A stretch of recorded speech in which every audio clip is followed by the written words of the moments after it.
Where to find the blood oxygen feature and measure your blood oxygen. This is the Amazfit smartwatch, also known as the Amazfit Balance. Let's get started. In order to do this, simply press down on the crown button right here. If you haven't set up anything on your watch yet, you'll go into this part here where you can see all the apps to view. You'll see the one that says the oxygen icon here, and when you tap on it, it's going to take you to this right here. So you want to make sure your watch is firmly set to exactly where they have it set to be.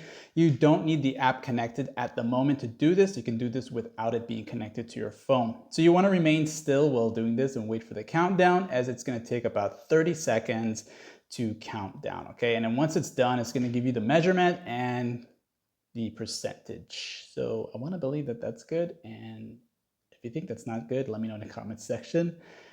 Maybe it's time that I do something about my life here. Like and sub. You can repeat the process at any given time, by the way. So, hey, thanks for watching. Hopefully this helps.